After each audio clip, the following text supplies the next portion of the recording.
Donc, bienvenue dans ce jour numéro 2. Aujourd'hui, on va mettre à l'honneur le sport et l'activité physique. Donc, le sport, c'est pas seulement brûler des calories, c'est aussi reconstruire un corps. On l'a vu hier avec l'intervention de la nutritionniste. Construire un corps, c'est réveiller un métabolisme qui a tendance à s'endormir. Un métabolisme qui a tendance à s'endormir du fait de notre sédentarité, du manque d'activité, du stress. Tous ces éléments ils peuvent venir accroître ce phénomène de ralentissement de notre métabolisme. Et pour le coup, il s'agit de le stimuler, de l'encourager grâce à l'activité physique. On a vu hier un petit peu comment le stimuler grâce à l'alimentation. Mais on va voir aujourd'hui comment relancer un métabolisme avec une activité physique adaptée. On va voir également qu'est-ce que c'est que ce fameux métabolisme dont on entend parler. Donc, dans ce challenge Summer Body, moi j'aime bien mettre des petites citations. Et la citation du jour, le mouvement c'est la vie, alors bougez plus pour vivre mieux. Donc prenons soin de notre corps et c'est le seul endroit où on est obligé de vivre. Jim Rohn. Voilà. On a peut-être tous en tête quelqu'un qui est prisonnier de son corps. Peut-être par la maladie ou autre, et vraiment c'est un calvaire. On a, j'aime dire, moi, un outil extrêmement précieux, une machine que, bien qu'on ait des avancées scientifiques extraordinaires, rien de comparable avec la performance de notre corps et sa capacité d'adaptation. Bref, c'est un trésor qu'on a là, et il est de notre responsabilité d'en prendre soin. On va voir aujourd'hui un des moyens d'en prendre soin. Donc, je vais vous faire, non, pas la présentation, j'ai fait une petite erreur, mais également plutôt aborder le métabolisme de base, l'activité sportive. On aura également des témoignages, les défis du jour, j'aurai un autre défi, et puis on passera ensuite aux questions-réponses. Hop, voilà. Donc, souvent, on démarre avec les croyances qu'on peut avoir. Souvent, j'entends, Antoine, est-ce que tu peux me rajouter une petite séance d'abdominaux? Ou j'ai fait des abdominaux, Antoine, depuis des semaines, mais je vois pas de changement. J'ai toujours mon petit bidon et franchement, ça change rien. Donc, croire que faire des abdominaux pour avoir un ventre plat, vraiment, déconstruisons cette idée reçue qui est vraiment, c'est une croyance de société. Elle est vraiment déjà à déconstruire. Je vous ai partagé un petit schéma ici. Pourquoi faire des abdominaux, c'est vraiment un leurre? Eh bien, on voit dans cette première catégorie le petit bidon, les abdominaux en dessous. On voit qu'il y a une alimentation qui est déséquilibrée, plutôt pas mal de junk food. On n'a pas de travail de la sangle abdominale, mais on n'a pas globalement de travail d'activité physique. Donc, ce qui explique cela. Dans le deuxième cas, au bout d'un moment, ce petit bidon il commence à me déranger. Je me dis, ok, je vais faire des abdominaux et je vais commencer à voir forcément ce ventre se dessiner, comme dans les magazines, comme la jeune fille qui est à côté.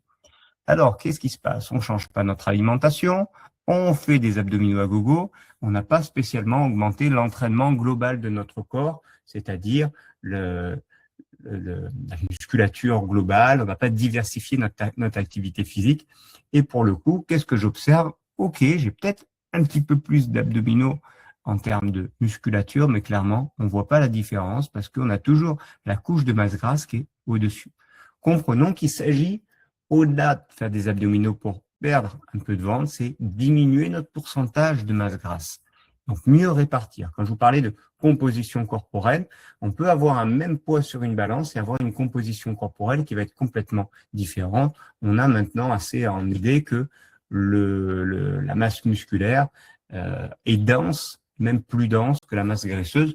Donc, ce qui explique que parfois, on peut ne pas avoir une différence marquée sur une balance. C'est pour ça aussi que je vous disais hier, ne prenons pas seulement la valeur de la balance pour identifier notre progression. Donc, dans ce deuxième repère-là, je vois que finalement, à part faire des abdominaux, j'ai pas changé grand-chose. En revanche, dans le troisième cas, qu'est-ce que j'ai changé? J'ai changé mon alimentation, donc moins d'apport calorique, moins de fast-food, etc. Ensuite, il y a eu une activité physique en termes d'abdominaux, hein, ciblée sur les abdominaux, ok, mais moins importante, on s'est moins focalisé là-dessus. En revanche, on a mis le paquet sur une activité, un entraînement global, métabolique. Là, on a mis le paquet, ce qui a permis de diminuer le pourcentage de masse grasse. Comprenons un truc fondamental, c'est qu'on ne perd pas de manière localisée. C'est pas parce que je vais travailler une zone du corps que je vais perdre dans cette zone-là. C'est vrai pour la partie renforcement, mais pas pour la perte de gras. Voilà la première croyance que je voulais déconstruire avec vous ce soir. On continue. Ah, je suis revenu en arrière, pardon. Hop, voilà.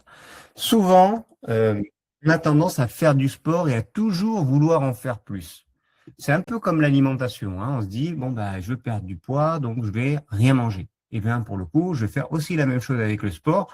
Puisque je veux perdre du poids, je vais faire du sport à gogo. Et notamment, ça me fait penser à toutes celles qui se reconnaîtront peut-être, qui ont fait les programmes Weight Watchers, qui comptaient les points, etc. Et elles ont identifié que si elles faisaient du sport, ça comptabilisait un certain nombre de points, donc qu'elles pouvaient se permettre de faire plus de sport parce que ça allait leur permettre elles pouvaient manger plus parce qu'elles avaient fait plus de sport. Donc, ça leur donnait cette liberté. Mais réellement, c'est quelque chose qui fonctionne pas véritablement, hein, et peut-être déjà vous l'avez observé. Donc, faire du sport, ok. En faire plus, ça dépend lequel. Attention à ces notions-là de se comparer les unes aux autres. On a tendance souvent à se comparer. Ma copine a fait ça, pour elle ça a fonctionné, donc je vais faire ça. Elle va faire de la course, elle va faire ci, faire cela. Et on ne prend pas forcément en compte aussi notre niveau. Si je démarre une activité physique, je ne suis pas très sportif, je vais peut-être pas faire la même chose que quelqu'un qui en fait depuis qu'elle a 10 ans. Donc, adaptons cette activité physique à chacune et cessons de nous comparer. On est vraiment dans un monde de la comparaison, mais pour le coup, le plus intéressant, c'est d'adapter nos séances. On verra d'ailleurs demain pourquoi on a parfois besoin d'aide pour adapter nos séances, parce qu'on est souvent très exigeant avec nous-mêmes, ce qui nous amène dans ce deuxième point, se faire violence. On a tendance à se faire violence et passer de tout ou rien et à faire des séances de sport à gogo. Et qu'est-ce qui arrive par la suite? C'est qu'on se blesse, on se démotive et puis on arrête. Voilà. Et là, alors c'est pas le cercle vicieux de l'activité physique comme celui du régime, mais souvent vous êtes dans cette logique et on se fixe des objectifs très importants à court terme. Donc on y va fort, on se fait violence. D'ailleurs, j'entends souvent ça, je me fais violence. Et je vous avais dit que d'ailleurs, un des fondements pour moi de l'activité physique, c'est le faire avec du plaisir. Si on veut que ça dure dans le temps, surtout pas le faire avec violence, parce qu'à moins d'être maso, on a toutes les chances de ne pas durer dans le temps. Donc, faire une activité plaisir dans laquelle on se respecte, on respecte notre intégrité physique et on permet de construire un corps de plus en plus fort. On reviendra tout à l'heure sur ces lois qu'on appelle l'homéostasie et l'hormèse. Donc, éviter de se blesser, rester régulière pour ne pas se démotiver. Voilà une des croyances aussi que je voulais démonter avec vous, le fait d'en faire trop. Ça paraît des basiques, mais pourtant, c'est vraiment essentiel. Donc ensuite, j'entends souvent, je vais faire du cardio parce que si je cours, je vais brûler plus de calories, donc ça sera plus efficace, etc. Souvent, le cardio, déjà, on rentre dans le trop. Le trop parce que ça risque d'être traumatisant pour notre corps. Ça risque également, on risque d'être dans cette comparaison, on risque de se blesser, et on risque de se démotiver. Donc attention, c'est pas toujours l'activité idéale, et notamment quand on est dans une logique de perte de poids. C'est une activité qui est intéressante, très intéressante et elle a des bénéfices. On le fait également dans le programme Women Reborn, on a de la course à pied, mais c'est pas forcément pour toutes ce que je recommanderais. Donc, le cardio versus le renforcement musculaire. Donc, quand on va parler à l'instant du métabolisme de base, comme on en parlait hier, c'est intéressant de comprendre que dans cette logique de métabolisme, il est important de construire notre tonus musculaire qui va dépenser plus d'énergie à long terme qu'un cardio qui va en dépenser plus, lui, à court terme. Donc, on peut avoir une vision court terme, une vision long terme. La vision long terme, c'est celle du renforcement musculaire qui va construire ce métabolisme. Si je pouvais un peu caricaturer, quand je vais faire du cardio, je vais dépenser beaucoup d'énergie, mais sur un temps donné, et après moins, plus du tout, parce que j'aurai moins eu cette construction musculaire. Et dans la version du renforcement musculaire, j'ai une vision plus long terme, puisque au-delà de la dépense énergétique de la séance, un petit peu moindre qu'une séance cardio, mais beaucoup plus durable, puisque j'aurai stimulé ce métabolisme. Donc, les avantages, augmenter le métabolisme. Attention également, numéro 2, au cortisol, puisque ça reste la course à pied ou d'autres activités intenses, comme le High Interval Intensity Training, tout ce qui va être des séances en intervalle. Je parle là du CrossFit, je parle aussi du High Rocks, toutes les disciplines qu'on voit en ce moment. Attention à ce que ça soit pas plus stressant pour notre corps et ce qui va déclencher du cortisol et entraîner chez le corps une résistance. Donc ça peut être un indicateur qui fait qu'on ne perd pas suffisamment de poids par rapport à ce qu'on espérait, le fait d'être dans une démarche de cortisol. Alors, il n'y a pas que les activités physiques qui sont intenses qui déclenchent du cortisol, mais ça en fait partie également. Je parlais là des blessures, de l'épuisement et de la démotivation. C'est ce qu'on va trouver aussi avec ce genre d'activité intensive. Sachant également que voilà, on s'entraîne pas de la même manière quand on a 50 ans et plus que quand on a 25 ans. Donc, des séances qu'on peut supporter et qui sont traumatisantes à un certain âge de notre vie, elles seront peut-être moins adaptées à un autre âge. De plus, les envies ne seront pas forcément les mêmes. Donc, comprenons que nous ne sommes pas égaux face au sport. On n'arrive pas avec la même génétique, l'une et l'autre. On n'arrive pas non plus, hommes et femmes, il y a des différences. On n'arrive pas non plus avec la même histoire familiale, l'hérédité. Si on sait aujourd'hui que, par exemple, une famille dans laquelle on a grandi avec de bonnes habitudes alimentaires et une activité physique, on part forcément avec un avantage. Et c'est ce que je voulais vous partager dans la vidéo qui va suivre, qui est faite par un kiné qui est assez connu, Major Mouvement, et il parle très bien de son expérience personnelle. Et je pense que ça va résonner, je l'espère, en vous en tout cas. Je vous laisse écouter cette vidéo. J'ai toujours été parmi les premiers tirés dans les équipes au sport à l'école. En club, j'étais souvent titulaire dans mes équipes. Et aujourd'hui, je suis hyper régulier dans ma pratique. Quand je me regarde dans un miroir, je suis plutôt satisfait du résultat. Mais en vrai, est-ce que tout ça, je le mérite? Parce que si on revient en arrière, est-ce qu'on est vraiment tous égaux par rapport à notre assiduité et à notre pratique sportive? En vrai, à l'école, à part mon manque de poids à la vite et ma petite taille, on s'est jamais moqué de moi quand j'ai rejoint une équipe.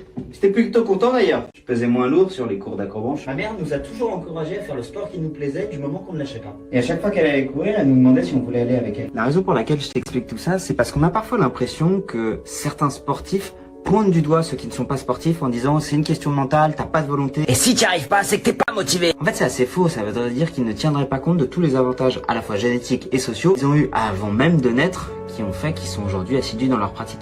Et qu'en faisant ça, ils continuent à perpétrer en fait une sorte de culpabilisation de ceux qui n'arrivent pas, sans tenir compte du non-mérite qu'ils ont à réussir, parce qu'ils sont partis avec une longueur d'avance. Alors oui, ils ont du mérite de s'entraîner. Le truc qui a coulé, je sais pas ce que c'est.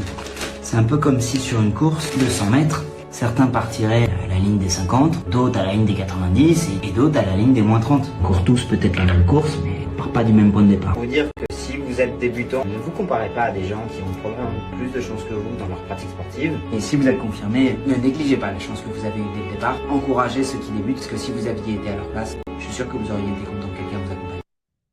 Ok, j'entends trop souvent, je suis pas motivé, j'ai pas la motivation et souvent cette culpabilité personnelle de pas être assidu et voilà. Et on ajoute encore voilà ce sentiment de culpabilité qui nous aide pas. Comprenons qu'on part pas tous du même point et c'est ok avec ça, c'est ok.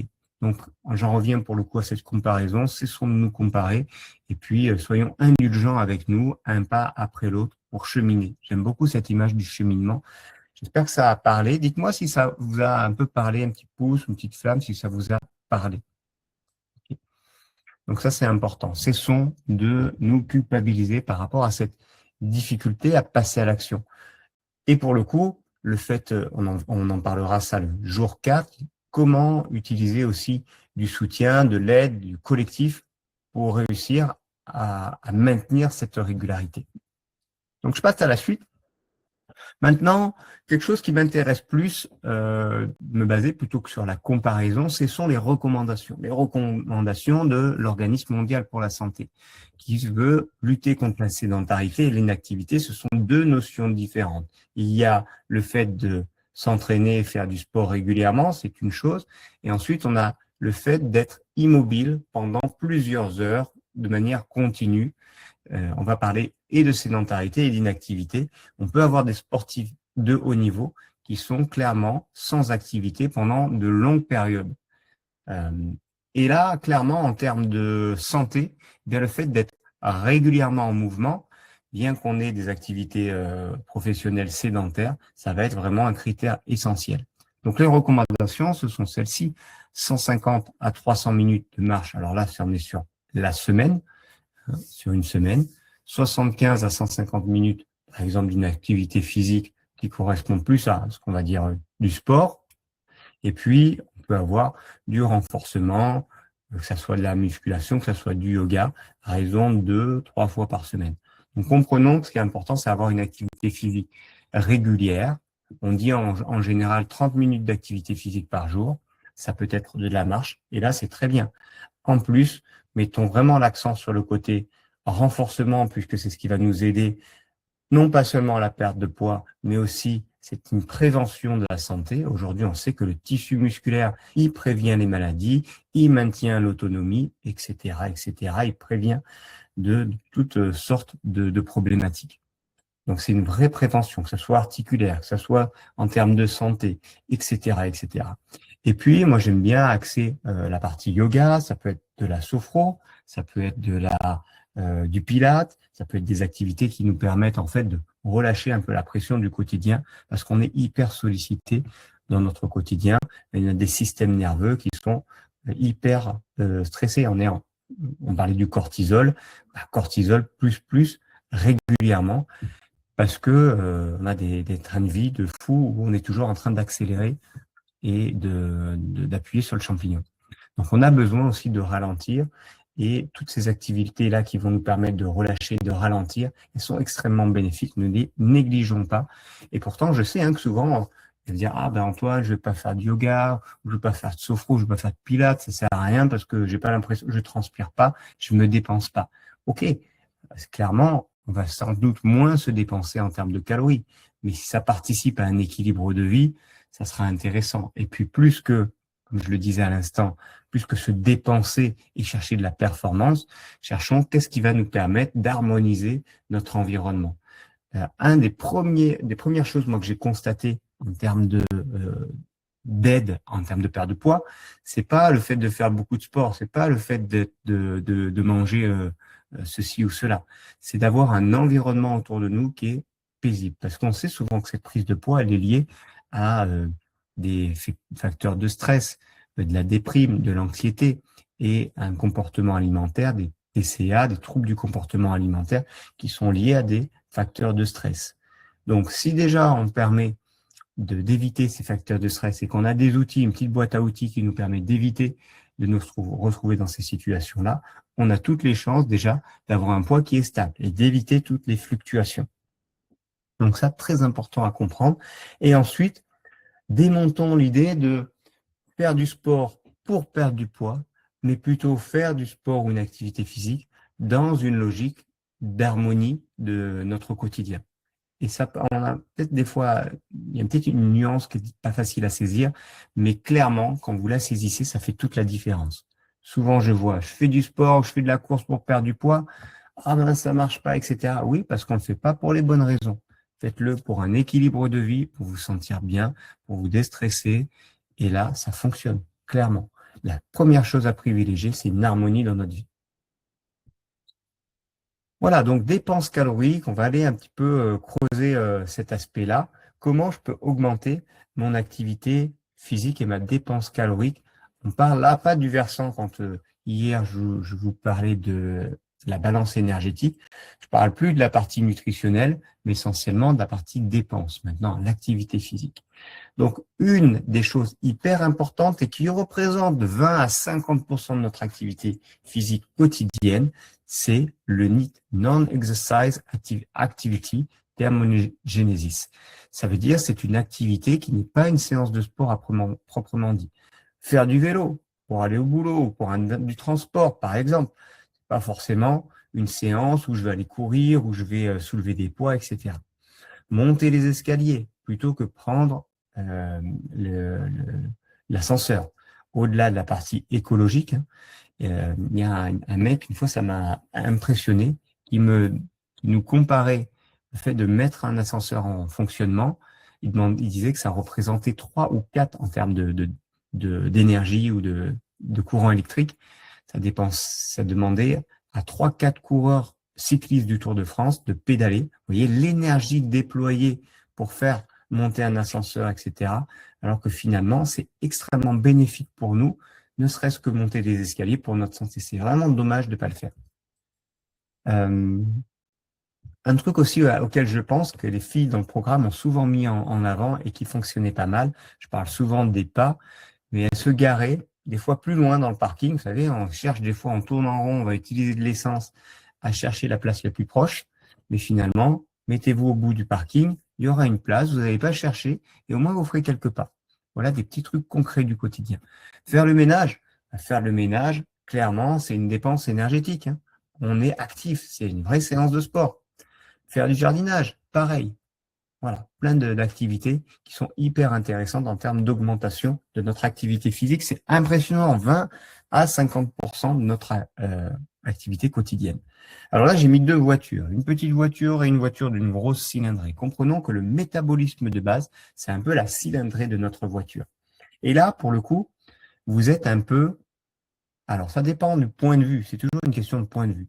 Si on était dans une logique de survie, mesdames, vous êtes avantagées parce que vous survivriez plus longtemps qu'un homme, parce que vous avez un métabolisme qui est un peu plus bas, parce que dans votre génétique, il y a moins de masse musculaire, etc.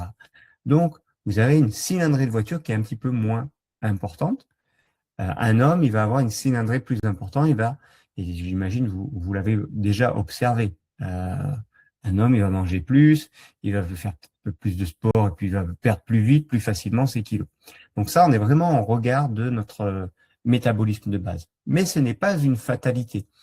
Je le disais tout à l'heure que la masse maigre, la masse musculaire, c'est un des facteurs sur lesquels on va pouvoir agir par rapport à ce métabolisme de base. Comment? On va en parler à l'instant. Donc, je parlais de masse maigre. Masse maigre, ce sont les muscles. Ce sont les muscles et, comme je le disais à l'instant, la masse musculaire, elle n'est pas la même chez un homme et chez une femme. Comprenons que, voilà, vous avez ce détail de qu'est-ce que le métabolisme de base. En gros, c'est toutes les dépenses énergétiques qui nous permettent de rester en vie. Donc, on a, vous voyez, le fonctionnement, par exemple, du cœur, du foie, des reins, des différents organes qui représentent 34% de ce métabolisme de base. Ça veut dire que même sans activité physique, j'ai déjà une dépense énergétique, ne serait-ce que pour rester en vie. Je vois par exemple le tractus digestif, donc ma digestion, elle représente un effort. On parle de l'effort digestif, 10% du métabolisme. L'entretien des différents tissus, 3%, le reste 15-16%, et on voit le cerveau aussi, 16-17%, et on voit les muscles, environ 20%. Donc sur tous les autres éléments, on n'a pas nécessairement une possibilité d'action, que ce soit sur le cerveau, le tractus digestif, l'entretien de nos tissus, le cœur, etc., les organes. En revanche, sur la masse musculaire, le tonus musculaire, là, on a une possibilité d'action. Et je vous le disais hier, en moyenne, tous les 10 ans, on perd 5% de masse musculaire. Et ça explique clairement cet effondrement de notre métabolisme, le fait qu'on mange de la même manière, mais on prend du poids. Et également, faut pas négliger ça, on devient moins actif. Observez de jeunes enfants, des petits-enfants, à quel point ils sont actifs. Moi, je suis aujourd'hui incapable d'être aussi actif que mon fils de 6 ans. C'est une pile, je suis incapable, et pourtant je suis sportif, de dépenser autant que lui. Donc comprenons que, notre activité, elle a tendance à diminuer, et que 2, notre masse musculaire, elle a tendance également à diminuer. Donc ça, on a cet effondrement métabolique. Je ne parle même pas du système hormonal. Donc, il va s'agir, vous le comprenez, je rebondis sur cette partie activité de renforcement musculaire qui va être essentielle pour stimuler le métabolisme. Donc, maintenant, on revient à ce que j'appelais tout à l'heure la dépense calorique. On va évaluer l'efficacité d'un sport en termes de dépense énergétique à ce qu'on appelle les mètres-heures. Et d'ailleurs, quand moi j'interviens à la Maison Rose pour accompagner des femmes qui sont atteintes de cancer, on va chercher en termes de sport santé un nombre de mètres-heures, c'est-à-dire d'intensité d'activité physique. On voit que fonction des différentes activités que vous avez là, l'impact métabolique est différent. On voit que la course à pied a un impact métabolique beaucoup plus important. Plus je cours vite et plus ça a un impact important, comparé à une activité de loisir, par exemple de volleyball. Ok, une fois que ça c'est dit, on rebondit sur cette conscience collective qui est, si je veux dépenser de l'énergie, je vais aller chercher une activité intense, donc la course à pied. Mais attention, ce qu'il faut voir également, c'est que ces activités-là, elles vont aussi, la dépense énergétique, elle va dépendre, comme on le voit sur ce tableau, de notre sexe, de notre poids, de notre âge, de tous ces facteurs-là. Donc, on le voit également ici. Donc, en fonction de notre poids, de notre âge et de notre sexe, eh bien, la dépense va être plus ou moins importante. On voit, je vous parlais tout à l'heure du renforcement musculaire. Si je prends une femme de, on va dire, 70 kilos, on voit 139, c'est la dépense qui est associée à cette activité-là. Si je prends quelque chose d'aérobique, de la course à pied, voilà, du jogging 15 km/h, hop, j'ai une dépense énergétique sur cette activité physique qui va être beaucoup plus importante. Et ça, c'est souvent ce qui dirige nos choix d'activité physique. Mais attention à ne pas aller vers une activité qu'on ne pourrait pas tenir sur le long terme et qu'on choisirait uniquement parce que stratégiquement, c'est la bonne, ce qui va nous faire dépenser. C'est vrai qu'à court terme, c'est une vérité, mais à long terme, pas nécessairement, parce que si on n'a pas de plaisir à courir, on a toutes les chances de se dégoûter et de pas durer dans le temps. Donc, pour moi, j'accorde une importance vraiment primordiale au plaisir, parce que au-delà de la performance de l'activité, c'est aussi celle vous allez pouvoir tenir dans le temps qui sera le plus efficace. Donc, cessons d'avoir une vision court terme, mais vraiment une vision long terme. C'est ce que je voulais vous dire à travers ce graphique-là. Donc, je reviens aussi à cette partie, ok, vision long terme, en renforcement, course à pied, ok, pourquoi pas, si vous avez du plaisir à faire cette course à pied, mais on peut très bien aller aussi vers de la marche, ça sera efficace. Dès que vous avez une activité physique qui va être très intense sur un temps donné, c'est pour ça qu'on parle souvent du HIIT, des séances de 20-30 minutes, parce qu'on n'a pas beaucoup de temps, ok, on peut très bien aller vers des activités plus douces, moins traumatisantes, plus respectueuses de notre intégrité physique et prendre un peu plus de temps pour faire ces activités physiques. Par exemple, de la marche, on va pas faire 20 minutes de marche, on va peut-être augmenter un petit peu notre temps de marche et on aura autant de résultats et avec beaucoup plus de plaisir. Donc, j'en parlais à l'instant. Une des clés dans le choix de notre activité physique, c'est l'augmentation de notre masse musculaire, je le disais, 5 à 10% tous les 10 ans. Et notamment chez les femmes et à partir de 30, 35 ans, parce qu'il y a ce changement hormonal et métabolique. Donc, cette chute des hormones, et notamment des oestrogènes, elle va avoir cette conséquence, ralentissement de l'activité physique, de l'énergie, etc. Et puisqu'on a tendance à diminuer notre activité physique avec l'âge, eh bien, on a moins de contraintes mécaniques. Donc, la contrainte mécanique, c'est par exemple les chocs qu'on va avoir dans la course à pied ou le poids qu'on va porter sur les épaules. Tout ça, c'est une contrainte mécanique qui, lorsqu'elle est exercée, prévient l'ostéoporose, donc la diminution de notre pourcentage de masse, de densité osseuse. On dit que c'est 3 à 5% par an. Et là encore, mesdames, vous êtes beaucoup concernées par ce risque d'ostéoporose. Donc, le maintien d'une activité physique régulière, elle est hyper importante pour prévenir ça, pour prévenir également la prise de poids, comme je l'ai dit à l'instant, parce que cette chute hormonale associée à la diminution de l'activité physique, à la perte de masse musculaire, ça va de facto augmenter la masse grasse. Et la masse grasse et les complications de santé.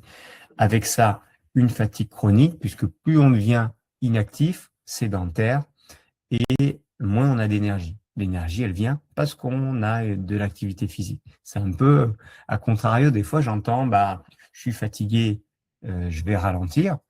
Ok, mais ça dépend. Ça dépend. Okay, si je suis malade, on en parlait hier avec Alice, si je suis malade, ok, je ne vais pas me mettre en difficulté, je vais respecter mon corps. Maintenant, si je suis fatigué, souvent ce que j'observe, c'est que on est dans un espèce de palier où on n'arrive pas à aller dépenser suffisamment et on n'arrive pas à récupérer. J'ai envie de dire, c'est aussi parce que je vais dépenser de l'énergie, aller dans une activité physique modérée, adaptée, que je vais avoir cette possibilité aussi de récupérer. Et on le dit, on le dit d'ailleurs pour les enfants, c'est bien dépensé, il va bien dormir. Voilà. C'est du bon sens. On a besoin de cycles. La vie est faite de cycles, le jour, la nuit, l'été, l'hiver, les cycles féminins, mais aussi les cycles activité physique et récupération. Respectons tout simplement les cycles naturels. Je vais bien dormir, parce que souvent ça peut être ça le problème, et je vais me dépenser également. Bien se dépenser, bien activer. Et également par rapport à notre système nerveux. Je vais dans le sympathique, autant donc dans l'accélération, autant je vais dans le parasympathique, la récupération. Donc ça peut avoir pour effet des risques cardiovasculaires, une fatigue chronique, des troubles du sommeil, je le disais à l'instant, une résistance aussi à l'insuline, et puis une augmentation du cortisol. On sait que le cortisol, normalement, il est haut le matin, et ensuite en fonction des stress du quotidien. Donc, c'est une réponse du corps au stress. Ce qu'il y a, c'est qu'on est dans le stress chronique aujourd'hui et on est dans tout le temps une sécrétion importante de cortisol. Apprenons à quitter ces phases-là. Et là, pour le coup, je rebondis sur ces activités douces qui sont le yoga, qui sont la sophro, qui sont tout un tas d'activités, le tai chi, le qigong, etc. Alors, le sport, c'est une nécessité et on ne s'entraîne pas, je le disais, à 50 ans comme on s'entraîne à 20 ans.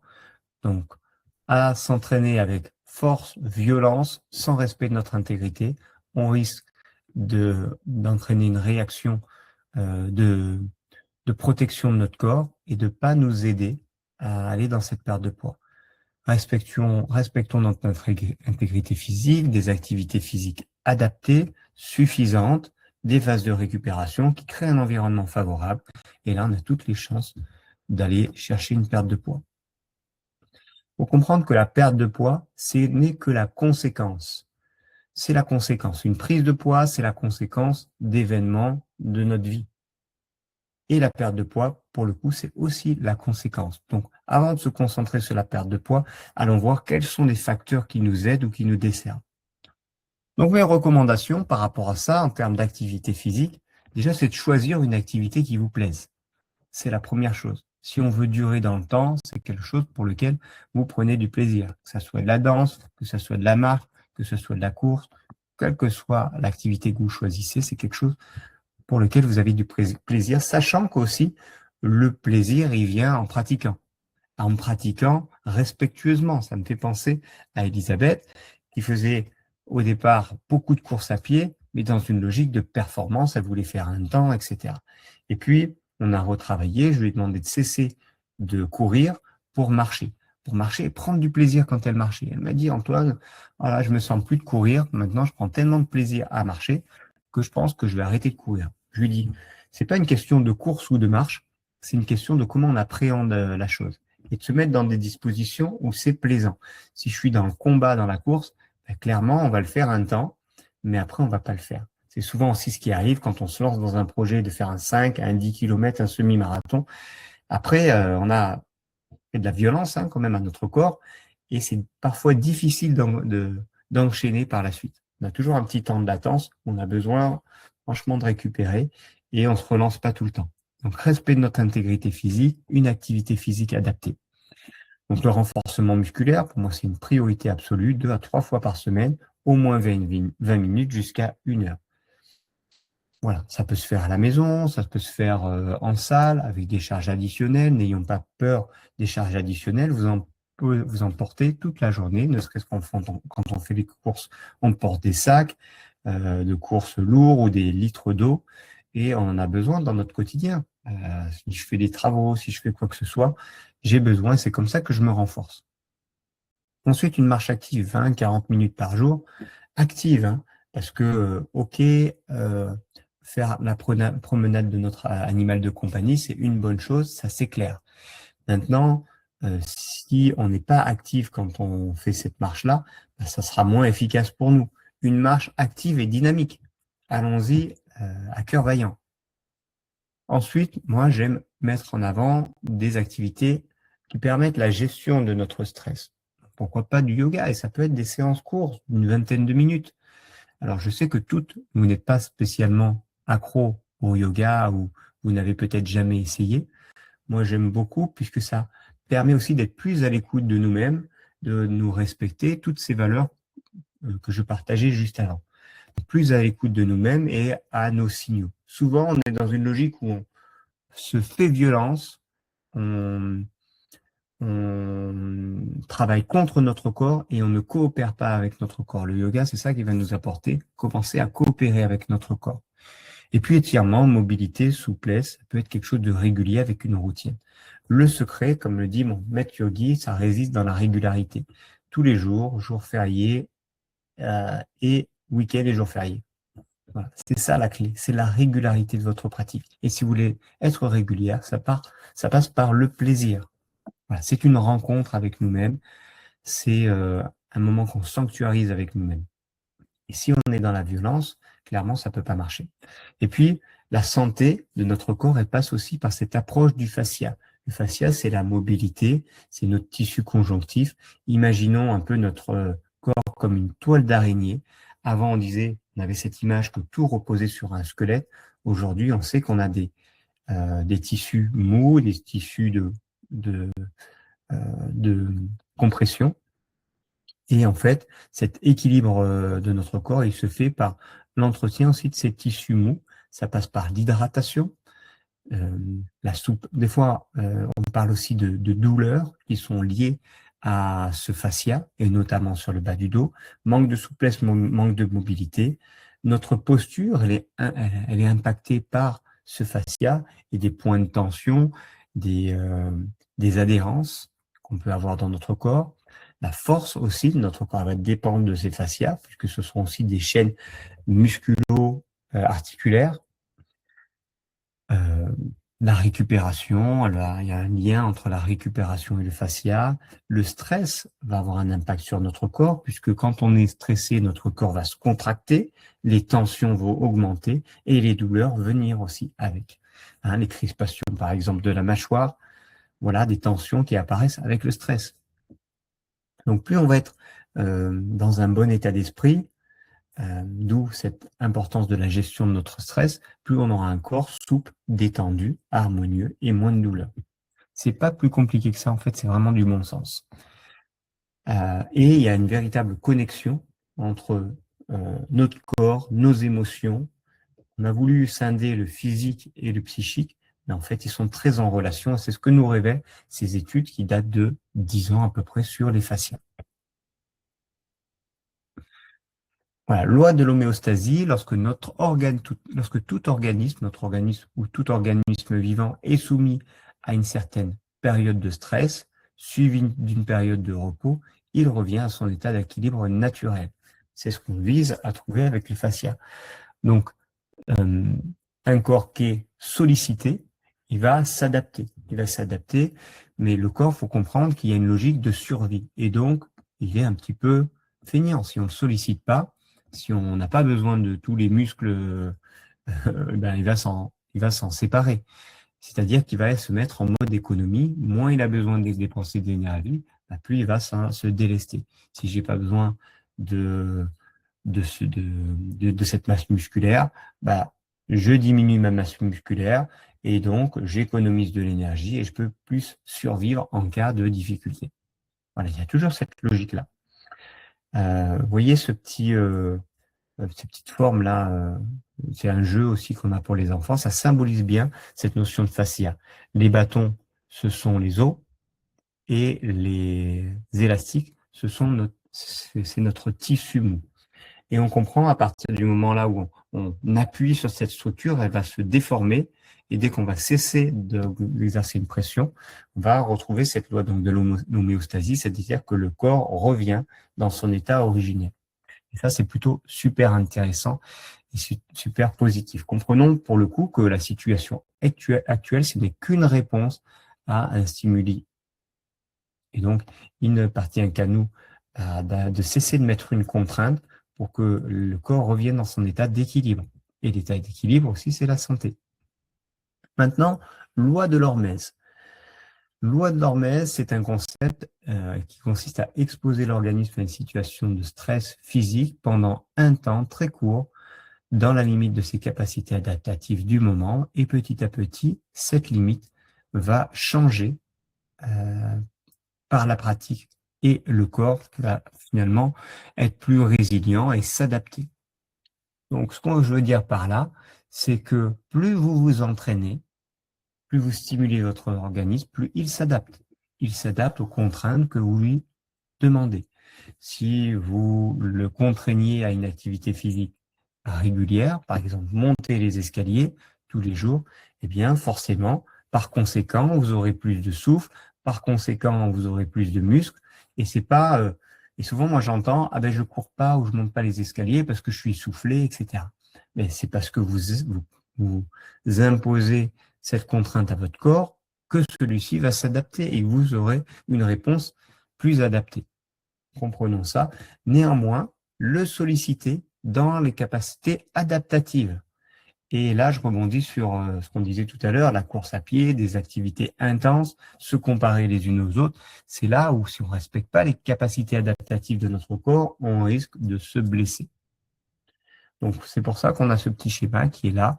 Je sollicite mon organisme à un stress physiologique, physique, et hop, j'ai une réponse adaptative à un rebond. Et donc, mon corps, on voit au fur et à mesure de ces sollicitations, il se construit de manière plus forte. Il y a une réponse adaptative. Voilà pour cette présentation par rapport à l'activité physique et aux recommandations que je vous fais. Maintenant, un témoignage d'Audrey. J'ai perdu pour l'instant 7,2 kg. Il faut oser prendre soin de nous. C'est pas que le poids en fait, c'est vraiment un tout. Quelle était la situation avant que tu démarres le programme Woman Reborn? Je suis remise à faire du sport que je ne faisais plus du tout depuis 2 ans, en marchant, puis en alternant marche-course. Et aujourd'hui, je cours à peu près 5 km entre 2 et 3 fois par semaine, ce qui est déjà une grande victoire pour moi et qui me fait beaucoup de bien, que ce soit dans le poids qui descend ou que ce soit moralement. J'ai perdu pour l'instant 7,2 kg sur les 10 que je m'étais fixé en objectif. Donc on y arrive gentiment et ça continue à descendre. On s'est rappelé, tu prenais précaution vraiment à courir parce que tu avais cette douleur de genou. Tu as pu recommencer à courir et vraiment bravo pour ça. Tu as fourni des beaux progrès comme tu l'as dit. Qu'est-ce que tu recommandes à quelqu'un qui aurait peur de se lancer dans un programme tel que celui-ci? En fait, ce que tu nous proposes, c'est juste de prendre le temps de prendre soin de nous. C'est hyper important. Les résultats sont là et ça fait du bien parce que les résultats sur la balance sont là. C'est pas que le poids en fait, c'est vraiment un tout. Il y a aussi le yoga. Tu sais que j'étais pas une grande fan au départ. J'aime bien quand c'est plutôt cardio. Et pour autant, j'apprécie les quelques séances que j'ai pu faire le dimanche matin. C'est une découverte d'autres choses. Il faut oser prendre soin de nous. Voilà, donc faut savoir que je l'avais rencontré une première fois, Audrey, il y a quelques années. On avait perdu une première fois 10 kilos. Audrey, elle avait une reprise de poids puisqu'on avait arrêté l'accompagnement. Et souvent, c'est ce qui se passe quand on ne perd pas une phase de stabilisation. On ne change pas les habitudes à long terme. Pensez toujours perte de poids, mais aussi phase de stabilisation parce que ce qui est important en fait dans cette phase de stabilisation, c'est ancrer des habitudes sur le long terme. Pourquoi? Parce que qu'est-ce qui se passe? C'est que la vie est ainsi faite que on va être encore en situation de stress. On va rencontrer à nouveau des situations qui vont nous ramener dans nos anciennes habitudes. Il vont nous pousser à revenir dans les anciens schémas. Et c'est ça ce qui se passe. Dans cette phase de stabilisation, on veille à rester régulier, à être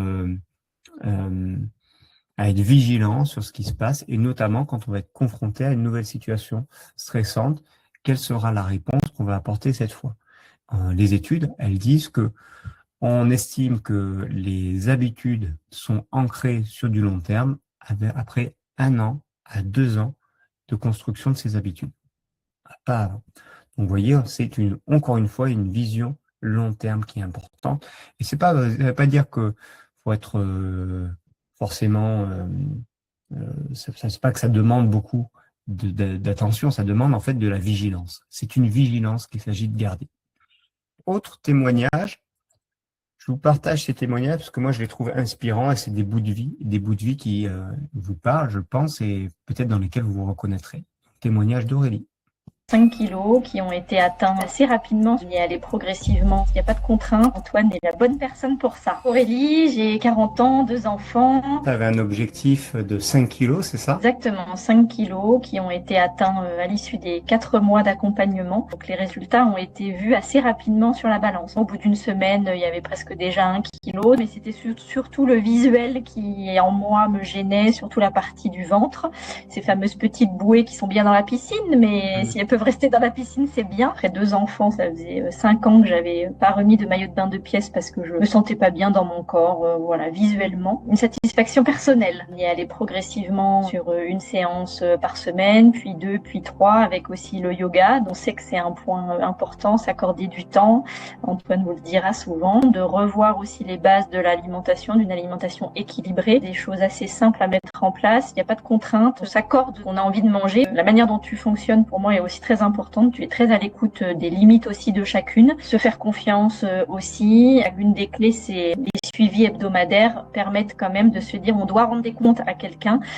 Et ça permet quand même de garder de la motivation tout au long du programme. Pour moi, il faut pas hésiter. Si vraiment vous avez envie, les filles, d'y aller, Antoine est la bonne personne pour ça. Voilà.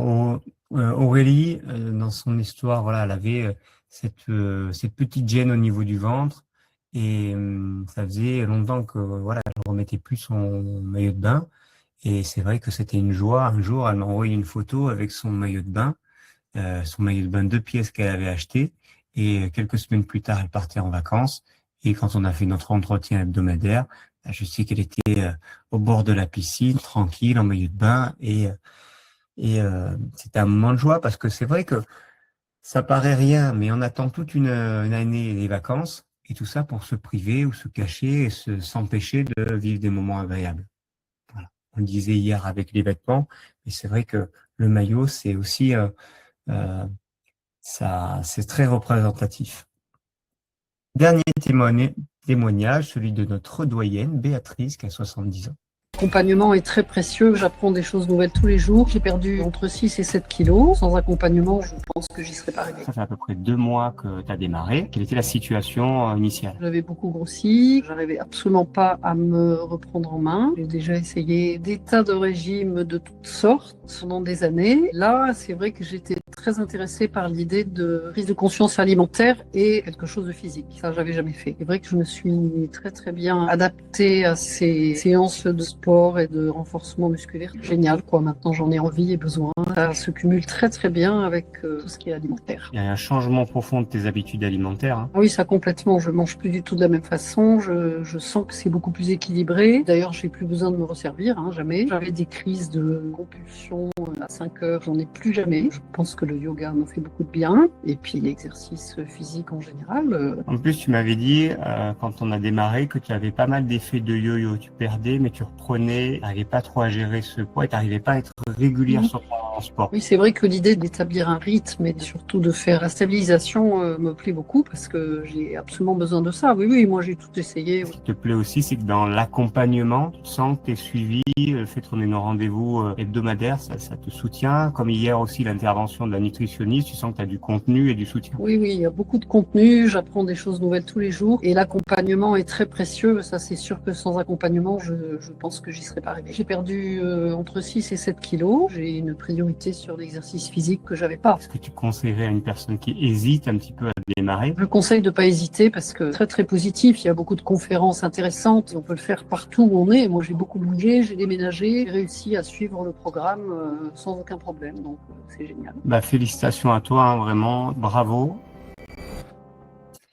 Et voilà pour Béatrice. Alors, c'est ce témoignage, bien sûr, ça a évolué depuis. Aujourd'hui, elle a perdu plus de 10 kilos. Donc, voilà, ça continue d'évoluer. On a des phases de stabilisation, on a des phases. Voilà, c'est super important. Voilà quelques transformations également qu'on a eues. Là, voilà.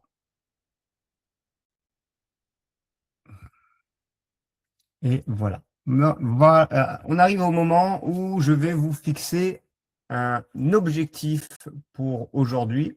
Pour celles qui ne l'ont pas fait déjà hier, eh ben, on aura un deuxième objectif. Donc, le défi du jour, c'est celui du Vision Board. Qu'est-ce que c'est que ce Vision Board? L'objectif de ce Vision Board, c'est de rêver grand, d'oser rêver, de fixer des objectifs qu'on a envie d'atteindre. Comme on le voit sur la photo, la jeune femme qu'elle a, elle est en train de noter des choses qu'elle a envie de faire. Ça peut être un voyage, ça peut être une silhouette, ça peut être un boulot, ça peut être peu importe. Je vous invite à réaliser ce vision board et à noter sur ce vision board en termes de santé, quels sont vos objectifs, en termes de silhouette, quel est votre objectif. Est-ce que c'est rentrer dans une tenue qui vous tient à cœur? Est-ce que c'est un chiffre sur une balance? Ça peut être, je ne sais pas. Est-ce que c'est un voyage, c'est une remarque qu'on vous a fait et pour laquelle vous voulez prendre votre revanche? Peu importe. Je vous parlais hier de la lettre à vous-même qui est le démarrage, le moteur. Et là, on a le vision board qui est le cap. C'est l'essence qui va vous faire avancer et la direction. Sans direction, on va nulle part. J'aime bien cette métaphore de imaginons-nous dans le brouillard. Je ne vois rien de ce qu'il y a autour de moi. Je peux avoir la plus grande voiture, le meilleur vélo, la meilleure trottinette. Je vais aller nulle part parce que je vois pas devant moi. Pareil au milieu de l'océan, je peux avoir un catamaran idéal, mais si j'ai pas une boussole pour savoir où je vais, je vois pas une terre à l'horizon, là, je serai un petit peu coincé. Le vision board, c'est vraiment le cap et la direction que vous donnez à ce programme, à cet objectif que vous fixez aujourd'hui. Voilà. Et puis, je voulais vous partager enfin quelque chose de très inspirant. J'aime bien aller chercher des fois dans les sportifs de haut niveau parce que c'est aussi le reflet de belles réussites. Donc, ce qui fait la différence, souvent, c'est la vision. Je vous partage donc la vision qu'avait cette athlète qui faisait du saut en longueur, qui a, pendant plusieurs années, échoué, jusqu'à réussir à réaliser une performance. Pourquoi? Parce qu'elle avait une vision. Elle avait la vision, elle s'était fixé un cap. Et vous pourrez voir sur ces images la déception et vous pourrez voir cette persévérance aussi. Cette persévérance, parce que je vais vous dire, en fait, votre projet, c'est le même que cette femme-là. Il s'agit de ne pas abandonner et de persévérer, de continuer à mener des actions. Parce que tant que vous avancez, tant que vous cheminez, vous vous rapprochez de votre objectif. Et tous les échecs passés, on peut le voir comme un poids sur notre tête, un poids qu'on porte, on peut le voir comme un tremplin et quelque chose qui nous permet de passer à la suite et de surmonter les obstacles à venir. Voilà, je vous partage cette vidéo.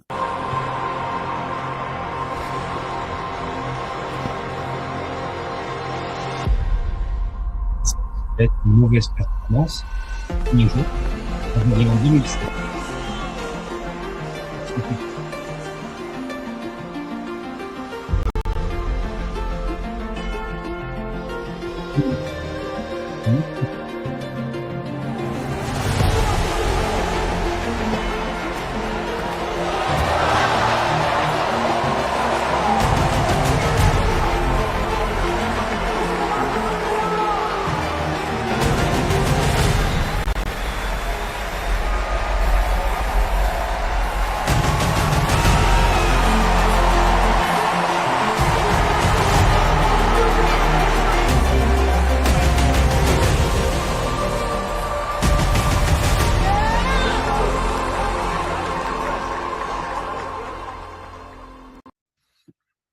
Voilà, dites-moi si ça vous inspire l'histoire de cette athlète.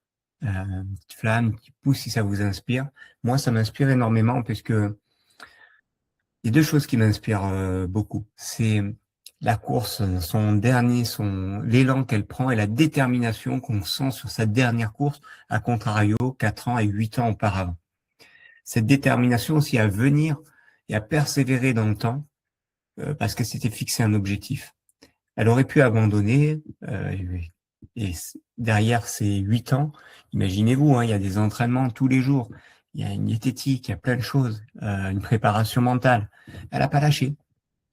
4 ans. Pourtant, au bout de 4 ans, elle arrive avec un premier échec. Elle revient 8 ans plus tard avec un second échec. Elle revient encore plus tard et là avec une détermination.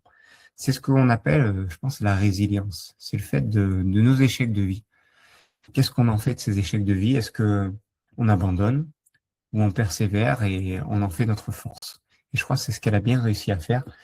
Elle a réussi à en faire une force. Et la deuxième chose qui me marque beaucoup, c'est la joie. C'est la joie. On sent qu'il y a alors ça me touche énormément. On sent qu'il y a eu, voilà, il y a eu du travail. Il y a eu du travail derrière. Il y a eu des efforts. Il y a eu de la persévérance. Il y a de l'émotion. On sent qu'il y a quelque chose derrière cette joie qu'elle révèle à la fin.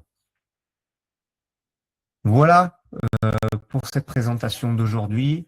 On se retrouve forcément demain avec non plus le jour 2, mais le jour 3. On ne perd pas de poids.